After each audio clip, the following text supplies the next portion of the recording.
All right, good evening, everyone. I've literally just walked in through my door not too long ago, and I wanted to jump on and talk about this because I think I've been speaking about it this afternoon on Pack Lunch on Channel 4, and obviously it's a pretty big story, and part of my role on Channel 4 for the cost of living crisis is speaking about obviously what's been going on with energy prices, trying to help people out, and yeah, we covered this today, and I just want to share a few things that I think are very, very important. Obviously, on TV, I only have 7 minutes or so, roughly, to share important information. But with this being my own channel, I wanted to give maybe a little bit more context to what's going on, and I want to give you guys some pointers because if you are worried about, British Gas or your energy supplier just rocking up on your doorstep without you even knowing, entering your house and installing a prepayment meter because you may be struggling with your energy bills right now.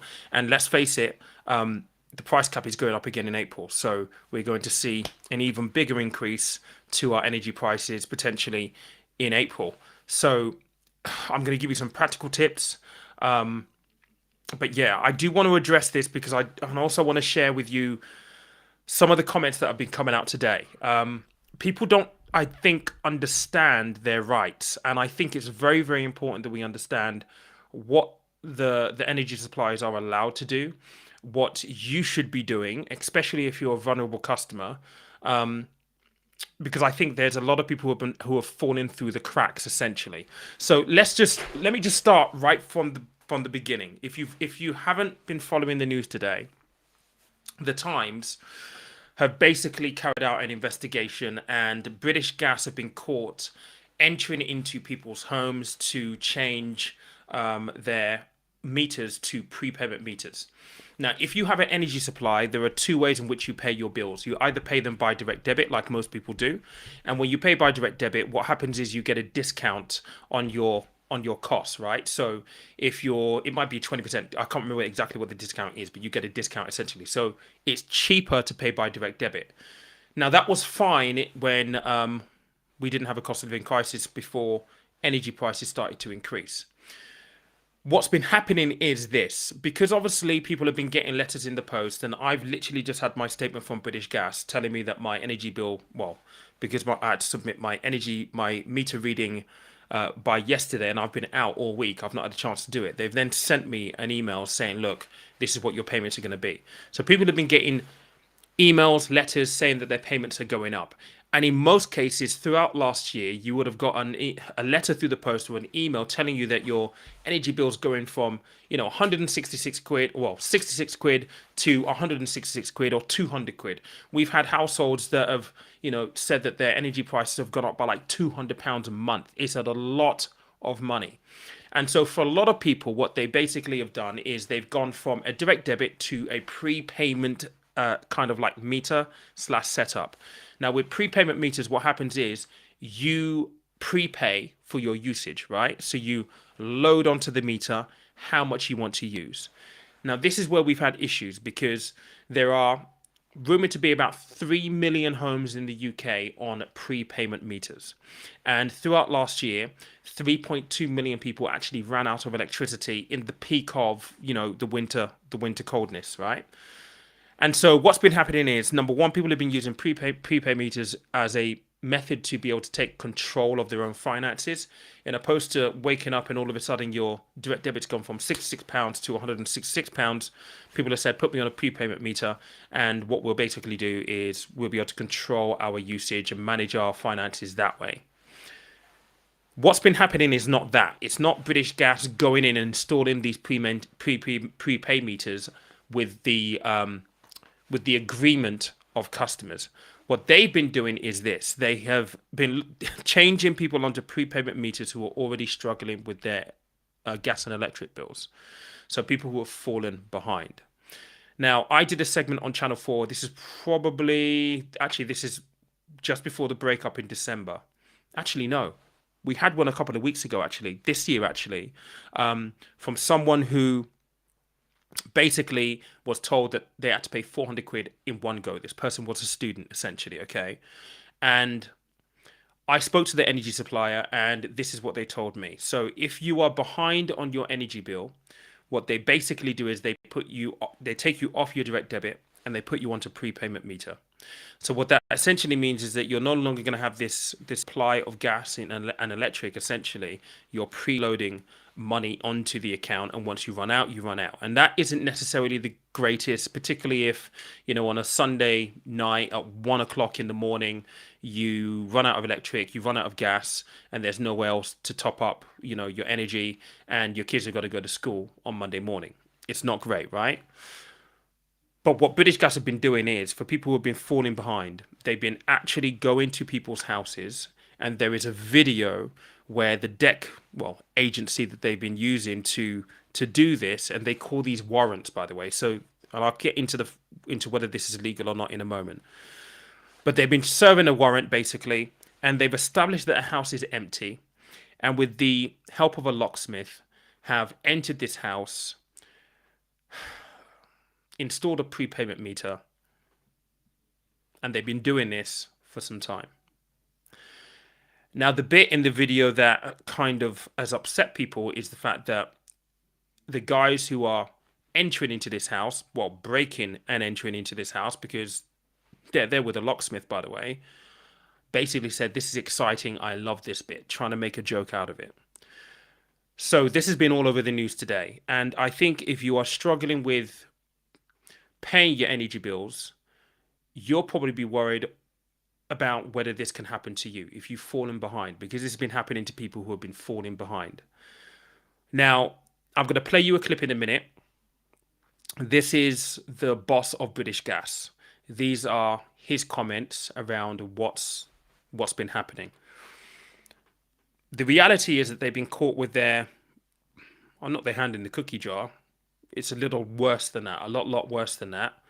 And all of the energy companies are at this. EDF are at this. All of them are at this. Off the back of the news today, they've all decided they're going to stop this practice because of the media attention. If I were to be cynical, I would argue that they all would have, preempted that something like this might happen, because this is something they've been doing for years. But let me play you the comments from the boss of British Gas first, and then I'll get into what they can and cannot do from a legal point of view, and more importantly, how you might be able to protect yourself or anyone that you know who might be classed as a vulnerable customer. So a vulnerable customer to the energy suppliers. So this is what the boss of British Gas had to say today. Let me just see if I can get this right. Here we go. So you should be able to hear the audio from this. If you can't, just please do let me know. When did you find out about this? Good morning, Ian. Thanks very much for having me on. I was made aware on Monday about the Times investigation and took immediate action when I heard some of the allegations. We haven't yet had the full details from the Times. We've asked them for all of the information we've got so that we can have a proper investigation. The first thing we did was to suspend Arvato, the contractor. I think it's let us down hugely. The second thing was to launch an independent investigation led by our General Counsel. And then yesterday morning, when we saw some of the information from the Times, what we did was we announced that we were going to suspend all prepayment meter installations under warrant until at least the end of this winter. I just want to make sure that we can establish exactly what's going on. We've clearly got it wrong here, and we're going to fix that. We don't get everything right. We get more right than wrong, but when we get it wrong, we fix it. So I just want to establish the facts. Every single one of our customers deserves to be treated with respect. But how did you feel when you first saw this footage? Disappointed, livid, gutted. This is not who I am. It's not the standards I set myself. It's not the standards that I set in the company. It's not who we are. It's not how we do business. There's no excuse. It's deeply disappointing. Quite distressing, actually. This is the exciting bit. I love this bit. I mean, this is disgusting, Chris. I mean, don't you vet these people? So you're right. There's no excuse. There's nothing really I can say to that. Everybody can make their own judgment. It's unacceptable. We do try. We don't vet every individual member of staff. What we do when we have a prepayment meter installed under warrant, firstly, it's always a last resort. So when a customer gets into payment difficulty, what we do, we encourage them to get in touch with us. We try and get in touch with them. If the customer gets in touch with us or they talk to us, we put in a payment plan for them. So we don't have to switch them over to a prepayment meter. We want to help them. We want to support them. We've put £50 million aside recently to help those of our customers most in need. We really want to help our customers. But like any business, if we have a customer that's fallen further and further into debt and we cannot get them to engage, then as a last resort, what we do is we apply to the court for a warrant to install a prepayment meter. All right. Okay. So let me just close this down quickly so you can see me clearly, because what I'm going to talk about next is very, very, very important. And again, look, I don't know whether you will benefit from this. This is not a clickbaity thumbnail that I put to this video. So this will probably not get watched beyond 500 people. But if you do know someone who is potentially in a position where they're fearful of this happening, please share this video. Because what I'm about to share is going to be really, really important. Now, back last year, there was this whole movement around Don't Pay UK. I did a video here on this channel, and I got a lot of backlash. People saying that I'm all about, capitalism and supporting the energy suppliers. You have to take note of what the guy, Chris O'Shea, who is the guy who runs Centrica, they own British Gas, what he just said there. And I've been saying this on Channel 4 for months upon months upon months upon months. I haven't said it here on this channel. Maybe I have said it once or twice. Certainly in the video talking about Don't Pay UK is the right thing to do. I'm going to repeat it here. If you are struggling with your energy bills, it is absolutely paramount that you speak to your energy supplier. If you ignore communications, telephone calls, letters, emails, you are giving them the power to do exactly this. Because if you don't engage with them, they go to the court gives them a warrant, they can enter your home, install a prepayment meter. Now, does that make it right? No, it doesn't. I'm not saying that it does. But what I've said on Channel 4 today, and I'm going to say it right here, is you have to make sure that you do not give these people power. Okay? You absolutely have to 100% make sure you do not give these people power. So if you are struggling with your bills, the first thing you need to do is communicate. Communication is absolutely key. Be open, be honest, and say, look, listen, I'm struggling. I really, really can't afford to pay this. Let's come up with some kind of payment plan so I can get back on track over a set period of time. They have to be seen to help you get back on plan. Forcing entry into your house when you're not at home, using a locksmith to reclaim their meter and put in a prepayment meter is 100% within their right. They are legally allowed to do so. Let me repeat that. They are legally allowed to do so. They will apply to the court. The court will look at the case and go, yeah, they owe you money. Have you tried to communicate with them? Yes, we sent them emails. We sent them letters. We've sent them all sorts of stuff. They've said nothing. We cannot get them to communicate. The court will give them the warrant and they will act within their legal right to do so. Again, I'm not saying that that is the right thing to happen, but under the law, that is 100% right. So you have to 100% make sure that you are communicating with your energy supplier. That goes without debate, really, if I'm completely honest, guys. Now, one admission. It sounds counterintuitive. If you're struggling and you go from a direct debit, because this is the catch-22. If you're struggling, they're likely going to take you off direct debit, especially if you're into really big numbers with them, behind on your bills, that is. They'll probably take you off direct debit anyway and put a prepayment meter in. But the question is, do you want to go onto a prepayment meter in full knowledge that that's going to happen under the situation of open dialogue and an understanding between you and your energy supplier? Or do you just want to rock up one day after you've had a long day at work, maybe with kids, and find out there's something wrong in your house and they've been in your house with a locksmith, changed things over, and there's nothing you can do about it? Now, these are the rules. These are the rules. They are legally allowed to put you on a prepayment meter if it's a matter of last resort. So they've written to you, they've tried to phone you, they've emailed you, and you've just ignored them. They are allowed to do that under law. However, they have to demonstrate that it is absolutely necessary. So again, if you ignore them, you're helping them tick that box. They cannot put you on a prepayment meter without 28 days notice. So again, if they're sending you letters and you're not paying attention to the letters, or maybe sometimes you get letters, you don't read them, you need to be paying attention to all of the communications that you basically get from your energy supplier. 100%. They have to give you information about, look, we've just changed you over to prepayment meter. This is all the additional help that is available to you. They have to provide you that information as well. They also can't put you onto a prepayment meter if you have no means of being able to top up said meter. So, for example, there was a story of a guy I was listening to on the radio, where basically they went to go and fit a prepayment meter, but he was disabled. The prepayment meter was in his basement. There's no way that he's going to be able to get down to his basement to top up his prepayment card, so they couldn't actually install the prepayment meter. This is under vulnerable customer status. This brings me on to the second thing that I think is really, really important. And I spoke about this today on Channel 4.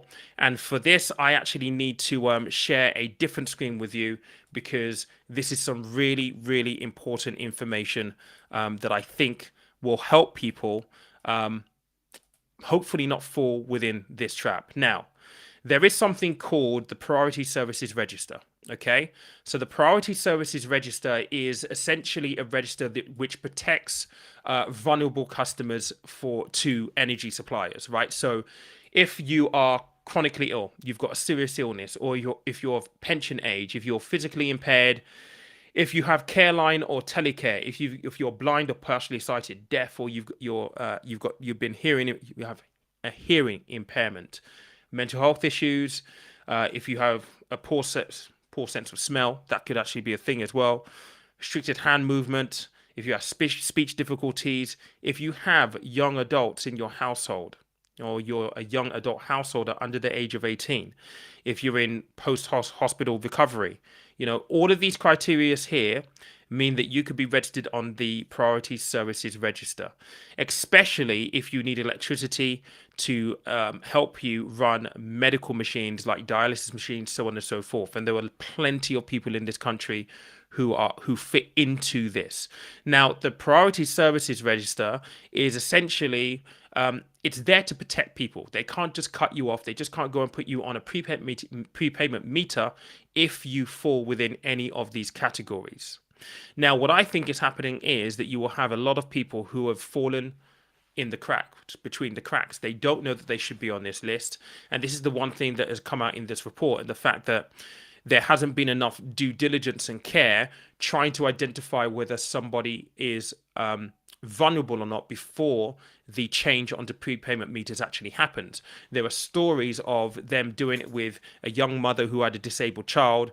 They've done it with a woman who was in a wheelchair. They just didn't care. Now, many people can argue that this will be rogue traders. Possibly, we don't know. But let's not beat about the bush, and let's make no bones about it. All of the energy companies do this. So whilst we are talking about British Gas here, all of them do it. All of them do it. And all of them have suspended this practice as of today. Ofgem are saying that they're going to raise an investigation. The business secretary, Grant Shapps, has basically said that he's horrified and he's appalled. But I think there needs to be some action that comes off the back of this, because otherwise, what would be the point of being horrified and appalled, in my mind, right? So, look, ultimately, it's really, really important to be aware of what your rights are. And look, if you don't fall in the category of people that would qualify to be on the Priority Services Register, then what I said earlier about communicating with your energy supply, particularly if you are struggling, is so, so important. If you ignore them, you're giving them all the power that they need to basically enter your house whilst you're not home, change over a prepayment meter, and that's it. You're giving them the power. So you have to communicate. And these are some of the things that I try to mention when we started talking about, don't pay UK and all that kind of stuff in that video. Because at the end of the day, if you do not communicate, if you refuse to pay your energy bill, there are consequences at the end of the day. And these are the kind of consequences that we have. It just so happens that this is something that they've been doing for years. This isn't new by any stretch of the imagination. Companies have been doing this for years. It just so happens because we now have a cost of living crisis, The bank rate went back up today, 4%, the highest it's been in 40 odd years, right? We have water rates going up, 12.9%. We've got food prices going up. People are being squeezed left, right, and center. So now this is an issue because everybody's suffering. We have strikes. Teachers are striking. NHS nurses and doctors are striking.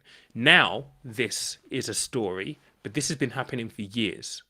So look, do not give the power to the energy suppliers. And let me just be real with you guys, okay? If you're struggling with your energy bills, I know it's hard. And I know that you will feel embarrassed in the fact that you can't afford to pay your bills. But so many more people are in that same boat with you. I've just had an email today saying that my energy prices are going up again. Again. You know, it's hard. It really, really is. But if you bury your head in the sand, it's only going to get worse. So communication is absolutely key. Do not give them the power. Do not allow them the ability to set the wheels in motion where they can just change your meter under a warrant order.